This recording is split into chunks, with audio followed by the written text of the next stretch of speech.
Good evening, everyone, or good morning, wherever you are.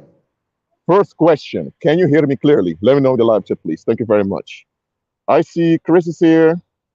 Good to have you here. Demetri is here. Yamaja is here. Maria Garcia is here. Danielle is here. Joanna is here. Hi, Joanna. Suzanne is here too. Hi, Suzanne. IPVP is here too. Diane is here. And the rest is here too. Oh, Bridge is here too. Okay, you can all hear me, which is good. As you can see, I'm outside again. It's during the evening. This uh, this channel over here, or this canal over here that you see, is centuries old. In the past, it used to be farmland, all of it, but later they extended the lake over here. And now I'm over here with my bicycle, giving you this live stream. And by the way, from time to time, a tram may pass by because it's a railway behind me for trams. So if you hear a tram pass by, it's just for a few seconds. Don't worry about it. Now, listen to the following. I don't want this live stream to be too long because this is an easy subject. Do you have an alibi? It's a question. It's a question police officers or detectives may ask you if they interrogate you. Or it may be a question the public asks you if they suspect you of a crime, of a wrongdoing. Now, what is an alibi? An alibi is a, a proven, it is proof that you weren't involved. That's what an alibi is. For example, if a store has been robbed and someone suspects you of robbing the store, let's say you're doing exams at university at the moment, and it has been confirmed by witnesses that you were there doing the exam, or maybe it was on security camera, you were there doing the exam where the shop was robbed, then you have an alibi. It's a waterproof alibi. Now, an alibi may be shaky. Let's say, for example, your neighbor was killed. And then some people suspect you. Let's say you were in conflict with your neighbor. Now, if police ask you, where were you Wednesday evening? Because Wednesday evening was when the neighbor was killed. You tell them, oh, I was just hanging out at the cinema. Okay, someone confirm it. And let's say now the cinema was off empty. And none of the people and all the people that were in the cinema besides you were tourists. So you can't find them anymore. Now, if there's CCTV footage of the cinema, okay.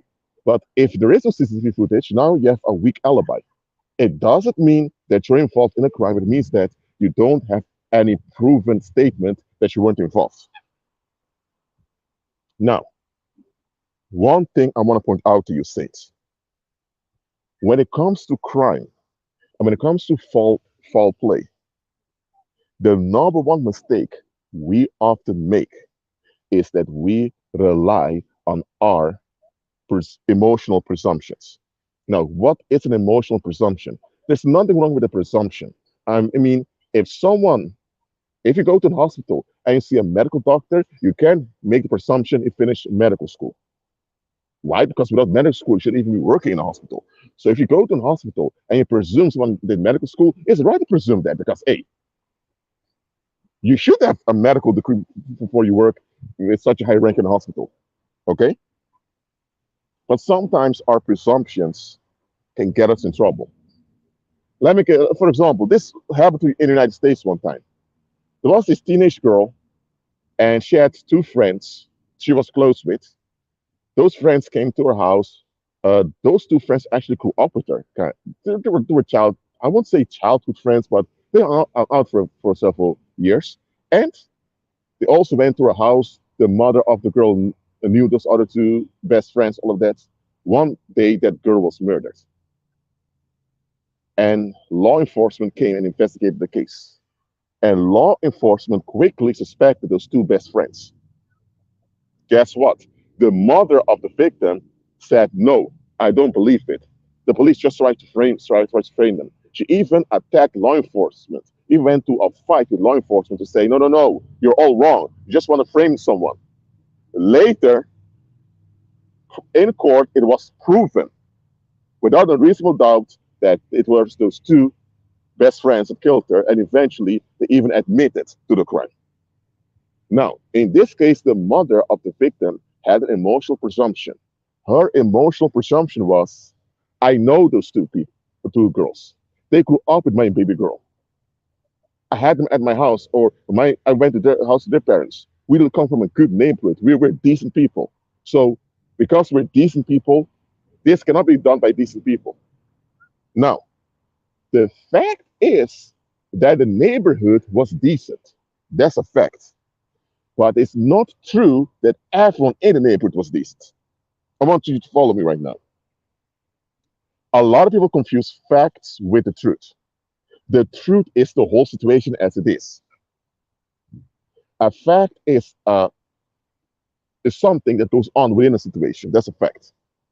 Okay, it can be a fact, for example, that you had conflict with someone.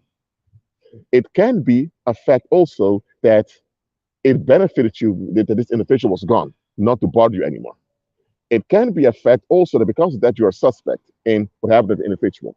It can be yet a physical application with the individual. It can be your DNA was found. All of those are facts. And based on those facts, a prosecutor with a jury, in case you live a country with your juries, can convict you and go to prison. But 20 years later, DNA examination reveals the truth that it wasn't you that killed the individual, but it was someone else. So the facts are true things that are going on in a situation, but it's not the truth. It's not the whole situation as it is. Too often, we get lost in the facts that we don't see the truth of what's going on. It can be, for example, that your wife wants to divorce you. Okay? It can be that indeed you spend a lot of time at work. It can be indeed that you have emotional issues that are not processed. It can be true indeed, it can be a true fact that she feels unhappy. All those things are facts, true facts. They're not lies, they're not fabricated stories, those are true facts. So based on those facts, it may appear like it's your fault that your wife wants to divorce you. But then one day the truth comes out and you find out that your wife was sleeping around with her ex-boyfriend that she knew before she met you. Uh-huh. So now you realize it had nothing to do with you. It appeared like it was all your fault that your marriage was falling apart based on the facts that people perceived. But those people only looked at the facts. They didn't look at the context. When you look at the context, you'll figure out the truth. So do you understand the difference between facts and the truth? Let me know in the live chat. Let me know. Do you understand the difference between facts and the truth? Let me know.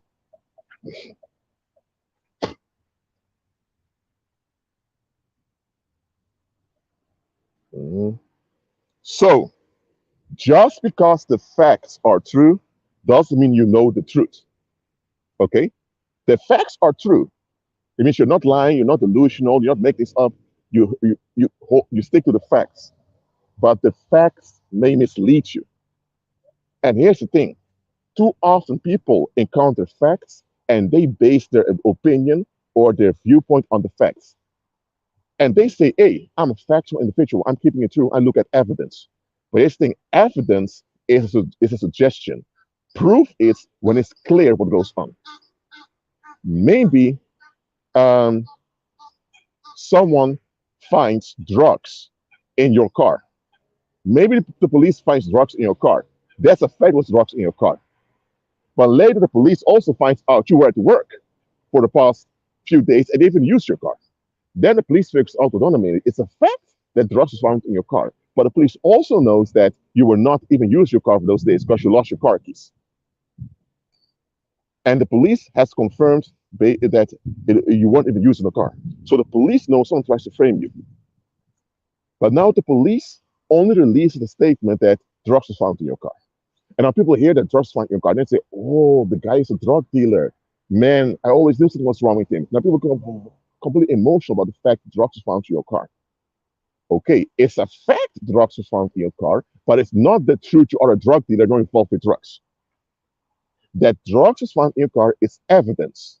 It's a suggestion that you're involved in drugs, but it's not proven that you are involved in drugs. So that's the difference between evidence and proof. A lot of people do not understand the difference between evidence and proof. I don't care how much evidence you have. Does the evidence you have prove what you're claiming? And a lot of people, they're only stuck with evidence. And to them, how they feel about the evidence is the proof. So if they hear they found um, drugs in your car, then for to them it's finished. Man, you're a drug dealer, you're a fraud, whatever. They feel hurt, they feel disappointed, and based on how they feel and the fact that drugs found in your car, you're guilty. They write you off. They unfriend you, they kick you to the curb, whatever. But later the truth comes out that your car was stolen and there were drug dealers that used the car. Now, those same people that wrote written you off have to apologize to you and come back on their decisions. Are they going to do that? Likely not. They'll say, well, if you were smart, your car wouldn't have been stolen and we wouldn't have made this conclusion about you. They try to blame you for their emotional presumptions that they haven't examined. And that happens a lot. And when it happens, a lot of the defendants, a lot of the suspects feel disappointed. They thought, I thought we were friends. I thought we were family. I thought I could trust you guys. And listen to what I'm saying here.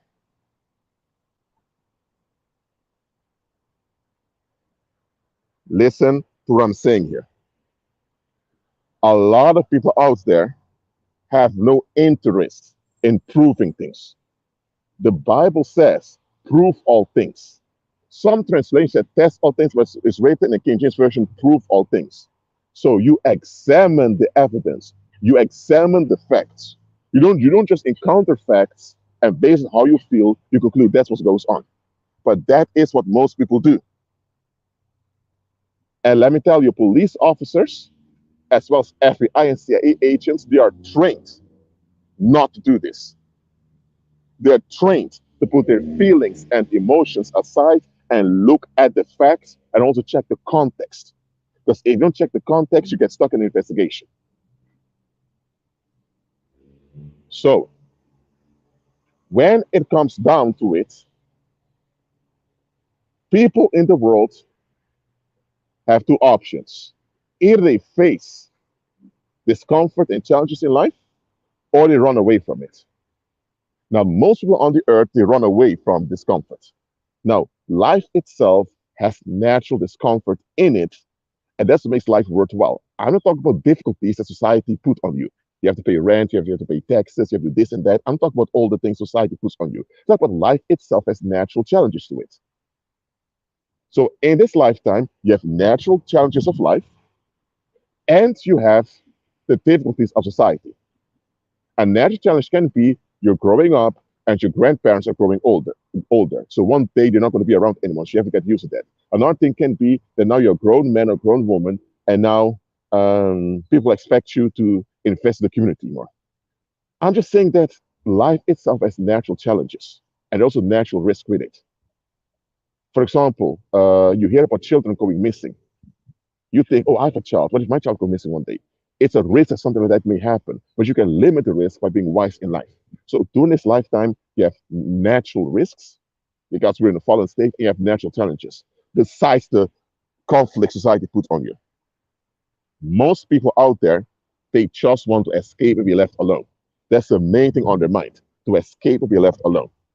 Now, people like that, let me warn you, when things get difficult for them and when they can't escape anymore, when they can't flee anymore, that internal conflict that you have inside of them is going to grow and grow. They're becoming tensed. They're going to be toxic and tensed. And what happens when that toxicity becomes too much on them? They'll either crash or they'll explode, or what a lot of them do is just look for someone to escalate the conflict upon. And guess what? They will not hate on Joe Biden, for example. If you have an American live somewhere in Minnesota, and for example, Woodbury, he's not going to hate on Joe Biden because Joe Biden is far away. Joe Biden has security all around him. He's going to hate on this neighbor next door who just bought a new car. Who's his neighbor think he is buying a new car, think he's something or whatever. What's the problem with the neighbor buying a new car and showing it and being happy with it? Nothing. But this guy or this woman has internal conflict. They don't want to face things, and they need an excuse to escalate the conflict so they can have ease again on the inside. They have no peace, they have no stability, they have no self worth. So what happens is when the pollution becomes too much, they escalate it externally to be at ease on the inside. And they always look for someone close to them to escalate upon. They may be upset with someone far off, for example, the president or a politician or whoever, but they will always look for a close individual to escalate upon because listen, those far away, you can't reach them. Those close to you, you know more about them, they're more vulnerable towards you, so you have more bigger chance to escalate this and get away with it. So understand this. Those in the world that don't want to take on the challenges of life, they just want to escape and be left alone, eventually they become latent murderers. Wow. I know it's a hard thing I'm saying over here, but hear me out. When they eventually insist on escaping, they become delusional because they cling onto a fairy tale. The moment you cling onto a fairy tale, they become dangerous. From that point on, that they cling onto a fairy tale, they have become latent murderers. I'm telling you. Jesus said this. Remember when the Judean crowd was telling him, how can we say Abraham is our father, we're descendants of Abraham. We were never slaves, whatever, which is a lie, because the Israelites used to be slaves in Egypt, and they were enslaved several times by other empires. So, but then Jesus told the crowd, you are of your father, the devil, and the desires of your father you want to do. He was a murderer from the beginning. He's the father of lies. So what was Jesus saying here? Jesus was telling the crowd, your father figure is Satan, just like he's a murderer and an arch liar. You guys are similar to him. When it comes down to it, all of you will consider murder and blackmail. That's what Jesus was saying. But a lot of us will stop. We're good people. We have our flaws here and there, but so people have their pride, their high self-esteem. There's nothing wrong with the high self-esteem. There's nothing wrong with it, as long as high self-esteem is rooted in Christ. But look at this. When Christ confronted them with what they really were, eventually they couldn't handle it because then it revealed who Christ was. Christ just knew it so well. But here's the issue. It's the same today. When people, I'm not talking about when someone has difficulty letting something go. All of us from time to time have difficulty letting something go. I'm not saying when someone is traumatized, they just have to forget about all that happened. It takes time to process things. Even if you go to therapy and you make efforts, it still takes time to process things. Okay? I'm talking about when someone flat out refuses and decline to face reality and comply with solutions. That's what I'm talking about. That is what I'm talking about. And when people are like that, I don't care how pretty they are. I don't care how handsome they are. I don't care how much money they make at the job. I don't care how cute they are or how straightforward. Or I don't care if they go to church and quote Bible verse all the time. I don't care if they're preachers on fire. Listen, if people are clinging to a fairy tale, they have become latent murderers. When it comes down to it, they will they will preserve the unreal at expense of the real. And what's the real? Human lives around them. When it comes down to it, they will preserve the unreal at expense of the real. And you are real. So when it comes down to it, they will consider neglecting or even discarding you just to preserve whatever ease they cling on to. And not all of them will actually do the murder by murdering you or set someone up, but they will generate a negative climate against you when they don't like you in hopes something will be done to you to give them ease. Look, someone can be deceived. Just because someone is deceived, that doesn't mean they're delusional. Someone can be deceived, deeply deceived, and still not be delusional. Delusional people will refuse. They firmly say no to self-reflection and examining things around them. Those are the people who are delusional. Don't call everyone that's deceived delusional. No, because that's dumb when you do that. Just calling everyone that's deceived delusional. You used to be deceived too. Doesn't mean that you were delusional. No, delusional are those who insist in their entitlement to escape, and entitlement they don't have. People like that, when it comes down to it, you will be in their way. And when you are in their way to get their ease, then you will be in danger because they'll gang up on you. Maybe one or two will do the dirty job by actually killing you or setting you up or beating you or disabling you or whatever. Because you also have people doing crap like that, hitting you with a car, and now you can't walk anymore. Or they stab you in your eyes so you turn blind, or they cut off your hand, or they um, I don't know, whatever they do.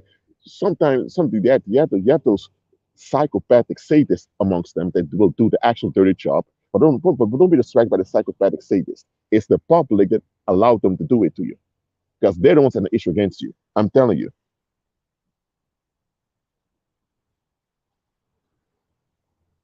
a saint cannot be loved by a reprobate because a reprobate doesn't even love themselves. A reprobate cannot even love. A reprobate can cherish. But just because you cherish something doesn't mean you love it. All right?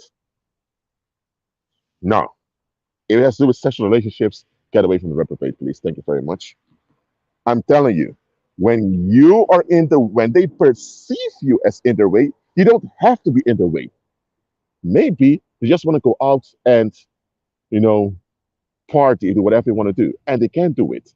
But then remember, oh, but you don't go to parties often. You study and you invest in your own business.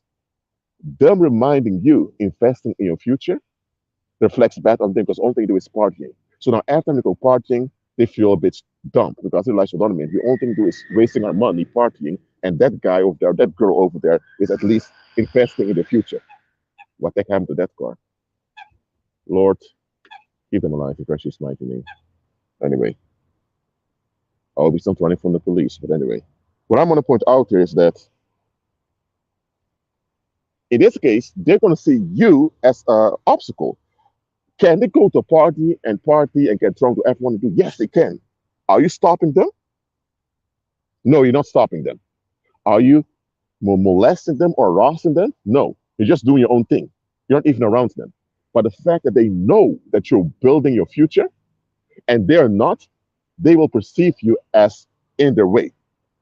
So now they want to see you fail. Now they try to sabotage your future, or they try to wish something bad happened to you. They'll wish you failed, or they wish you were just gone. But you're dead or you're in prison, they just want you to be gone. Why? Because as long as you're around doing what's best for yourself, it looks bad on them because they're wasting themselves. They don't want to be confronted with people who are doing better than them because that means that they need to face themselves. They want you to be just as bad as them or worse as them. So when they want to escape and insist on escaping, when they have the fairy tale and you show up and you actually are on solutions, at some point they're going to perceive you as in their way. And when they perceive you as in their way, you're not in their way. When they perceive you as in their way, you're in trouble. Simple as that. And that's why Jesus told us to pray for our enemies. When Jesus told us to pray for our enemies, he's not telling us to make it easy on them to harm us. He's not telling us to wish harm on them either. He's telling us, listen, there are people on the earth who just want to be hostile. They don't want to face themselves, just want to be hostile. If those people decide to make you the target of their hostility, they're the ones that are hostile, not you. Just pray for them that they are exhausted and shut down so they won't be able to harm themselves and others in the process of hating on you. Because them hating on you will also affect not only themselves, also others around them. And hostility breeds hostility. So praying for enemies is a strategy to shut down harm ahead of time, not only to ourselves, also in our community. You get me? Perhaps in a bucket mentality indeed. Listen, do not go around share your good news with everyone. Why? Because most people are not even interested in themselves. They don't even have interest in themselves. Why do you think they have interest in you? They don't even care about themselves. What do you think they're going to care about you? Some people are not even celebrating themselves. How do you think they're going to celebrate you if they don't even celebrate themselves? Ask yourself the question. If they don't even celebrate and value themselves, how do you think they're going to celebrate and value you? Are you kidding me? That's impossible. Some people will hear your good news and then behind your back going to curse you by decreeing harm and saying, I hope this guy loses that car. I hope he falls down the stairs and becomes crippled so can't play basketball anymore. Or I hope that guy leaves him or her. Or I hope he gets an STD. People going to hope and wish you bad things happen to you, just you would shut up about being so happy. Because you being happy irritates them because they are operating in misery and misfortune. And because you operate on this low frequency of misery and misfortune, you operate on this high frequency, intimidates them. So instead of looking at themselves like, you know what, we're the ones that need to be fixed, they're going to blame it on you, and they're going to make sure you either get worse off than them, or you have to die. One of the two. And often those people, they will not show you openly that they have issues against you because they have no reason of issues against you. They'll pretend to be even on your side just to have a hold on you. Because listen, they can't sabotage you if they're not involved with you. So some will get close to you just to sabotage you because they see it as a mission to sabotage you so that they have their ease. And they seriously think they're doing the right thing for mankind by sabotaging you. Absolutely. So even go so far to think they're doing God a service by shutting you down. Jesus even said, some of you are going to be murdered, are going to be martyred by those who think they're doing God's will by shutting you down. How is it possible? Because some people are deluded by religion and they think that by being doing the right thing, that they're doing God's will.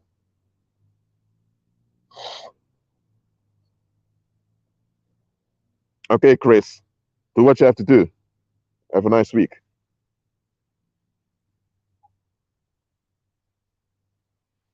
Indeed, Jose, I'm supposed to think about things that are lovely and true. Love and true means we have to think in potential, in possibilities, in solutions.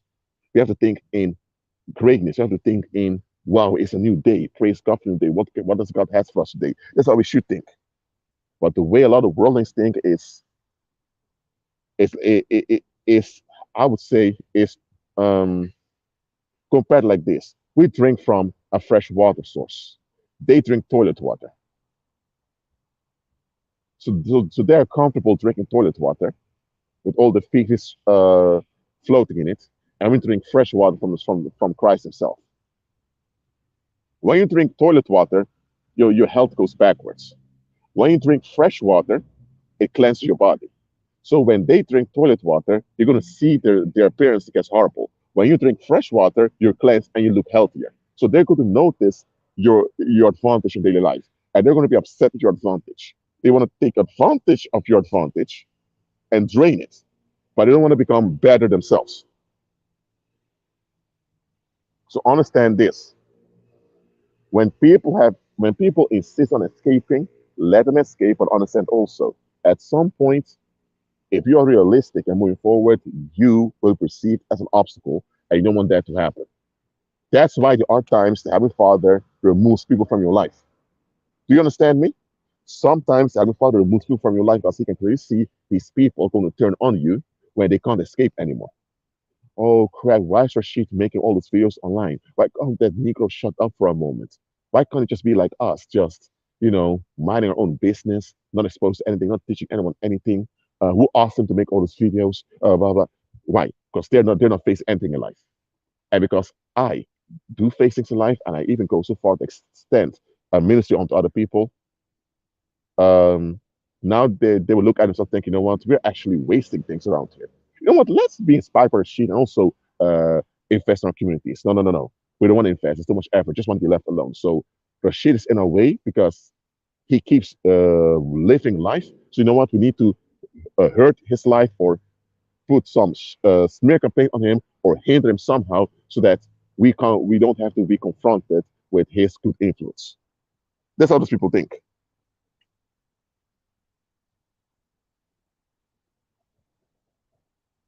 Now let me tell you, there are two times those people actually they when the mask slips. One is when they feel like you're outnumbered and there's nothing you can do about them. Second is when they realize they've lost their leverage over you. When they feel like they've lost their leverage over you, because they felt good about themselves, looking down on you, so they want to have a leverage over you. When they realize they lost leverage over you, wow, they stop talking to you, they ghost you, or they flat out attack you, tell you to leave them alone, they accuse you, whatever. Look, don't become paranoid and suspect everyone in your life. Please don't. But also don't be so naive that you think, oh, these people, they're good people. Okay, even if they're good people, are they Christ-centered? Being a good human, be a good human being without Christ, I'm sorry, but you're still in darkness. You can have a good heart and you have a good attitude and still operate in darkness and be sabotaged. So if they are not Christ-centered, they are a liability in the long run.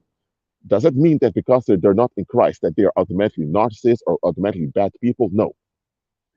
Even if they're good people, they will never become delusional. They're still in darkness, so they can be used against you in the long run. All right. So, do you have an alibi? Think about that question. Not just for yourself, but also check those around you. Because remember, behind every crime and every misfortune on the earth, there's someone secretly benefiting off of it. So if something bad or horrible happens, ask yourself who benefits from this? Who gets something out of it? Once you figure out who gets something out of it, you have your suspect over there. If they're a suspect, it's not proven that they're the ones behind or they're the ones that triggered it. But at least you know they will likely utilize what happens for their advantage. So they're still going to be guilty at some point anyway. All right? Indeed, Christ and people are the only people to be safe with in the long run, absolutely. On the short term, you can be around people who are not Christ centered, but in the long run, you can't be around them. All right? Okay, do you have any questions about this topic? Please let me know in the live chat, please. Thank you very much. Let me know. Wow. It's a bit chilly. The air's a bit chilly, but it's good. Praise the Lord. Do you have any questions about this topic? Let me know in the live chat, please.